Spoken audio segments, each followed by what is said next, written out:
Hello everyone, welcome to session number 33 of Belfast Whisky Week. Today we're going to be tasting through the Spot range of whiskies. Just to get a wee bit of housekeeping out of the way, throughout the session, if anybody has any questions or any feedback or any thoughts on any of the whiskies, please do fire them into the Q&A box so I can call them out and we can get some answers for you. Just a bit of a heads up as well, so we're also changing the order of the whiskies. So in the box they've come in a numbered order, but we've rearranged that slightly. So if you've pre-poured, the numbers that you want to go are 1, 5, 3, 4, 6, 2. 1, 5, 3, 4, 6, 2. I'll call them out as we taste each of them as well. So with that said, I guess we'll get some introductions out of the way. My name's Joe. I'm the Prestige Irish Whiskey Developer for a company called Dillon Bass, based in Northern Ireland. Dillon Bass is a premium wine and spirits company, and I look after our premium whiskey range. So I would do our tastings and trainings and work really closely with the trade and with bartenders and with the whiskey community in Northern Ireland. So obviously really excited to be involved with Belfast Whisky Week. I have with me two very, very special guests from Midleton Distillery, who I'm going to let you introduce yourselves now, gents. Yeah, I suppose first we're obviously delighted to be here, but so Finn McKern is my name. I'm the wood planning and maturation team lead with Irish Distillers based in Midleton. I have the privilege of working with some great people, Kevin being one of them, and the blending team. I suppose predominantly my role is sourcing casks from all around the world, all various different types of casks, seasoned, virgin casks, and it's probably the best job, maybe next to the master distiller maybe, but it's probably the best job in Midleton, I think. Kev, over to you. Hello everybody. It's great to be here today, and thanks for tuning in as well. So Kevin Goman is my name, and as Fimber said, I work down in Midleton Distillery. I'm master distiller, and I head up distillation and maturation functions down in Midleton. And it's good to be here presenting these whiskies, which we work on these every day, but it's just great to present them to people out there, and hopefully we'll enjoy it.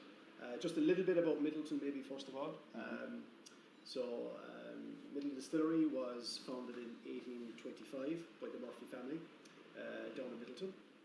So Midleton is located about maybe 10-15 miles from Cork City, down in the south of the country, and it's located in I suppose the reason why the Murphy family picked Midleton originally was because of, first of all, the Gorman River, which flows through Midleton, and this beautiful river was the source of water power to power the great water wheel, which is down in Midleton to this day, and also as a source of water for the distillery.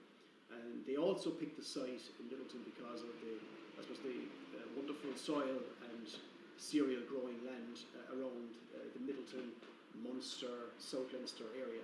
So that's the reason why the Murphys picked the site. So they set up the distillery in 1825, and it's producing to this very day. And I suppose the next big event was in 1975 when the old distillery in Midleton shut down, and then there was a new distillery built.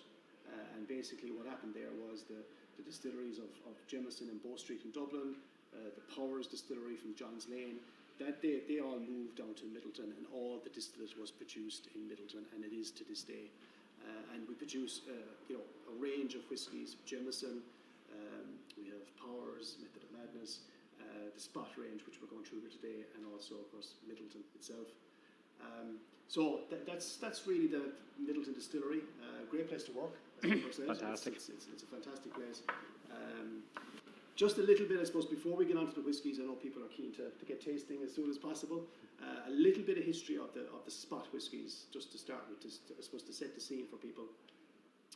I suppose the history of Spots go back to 1805, when a family in Dublin called the Mitchell family, they set up their shop. They had a shop on Grafton Street, and they used to sell confectionery, teas, coffees, and treats like that. So their first shop was set up in 1805 on Grafton Street. And then over the years, they started getting into importing wines from around Europe. And then, I suppose, towards the end of the 1800s, 1887 to be precise, they started into the bonding business. So basically what happened there was that the various casks that they were importing from around Europe, the wine fortified wine casks. They had obviously a range of empty fortified wine casks and wine casks available in Dublin. So they decided then to start filling those casks with distillate from various distilleries. And one of those was Bow Street, Jameson. So they would send up their empty casks, wine casks, etc., up to Bow Street. They would fill them with the distillate, and then they'd bring them back to Kildare Street, where they had underground cellars.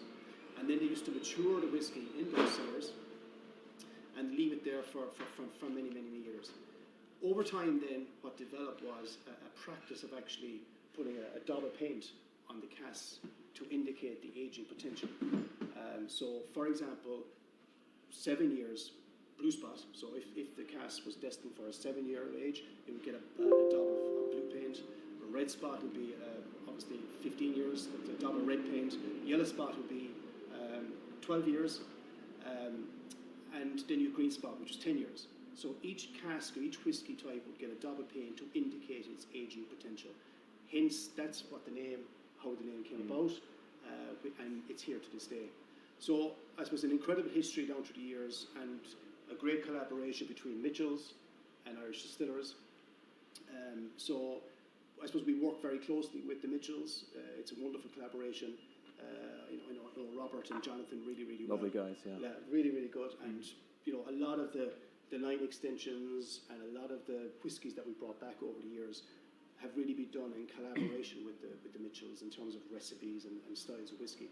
So that's really the history, and I suppose a lot of the spots disappeared over in probably the 50s and 60s. As we all know, Irish whiskey declined significantly sort of the 1920s onwards. And in fact, there was only one spot, green spot, which remained right through the 70s, 80s and 90s. But the wonderful thing about the last sort of 10 years is that we've brought back a lot of the older spots, the red, the blue and the yellow, and to showcase these to the world and show what I suppose a bonded whiskey is all about. And that's really the history of Mitchell's. And green spot, that would make it the longest continually produced. So it's been in production for such a long time. Yeah, that's the longest, yeah. And really, I suppose, Green Spot, along with the Redbreast, were really the only two single pot stills that lasted through the lean periods, really, in the 50s and 60s and 70s. So, it's a great history and the whole spot. It's interesting, just we were talking about the guys having access to these casks. I'm just thinking, when was the realization that a cask wasn't just about moving something from A to B, it actually had potential to add flavour to something, it's just... Yeah, I think that happened sort of the late 1800s. Again, I mentioned 1887 as a significant date when they started bonding. Yeah. But they obviously realised, the Mitchells back then, is that we've lots of these fortified wine casks and wine casks from all over Europe, and then they filled them with distillate from Jameson, for example.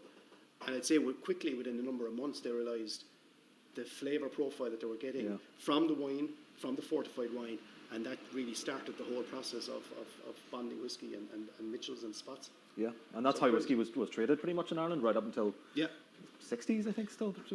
Buying and bond. Yeah. So that's it. Very good. Well, I think we're probably all keen to taste the whiskey at this point. Absolutely, so we're going to be tasting our first whiskey now. And guys, this is number one. So the first one's quite easy, quite straightforward. So we're going to be starting with Green Spot.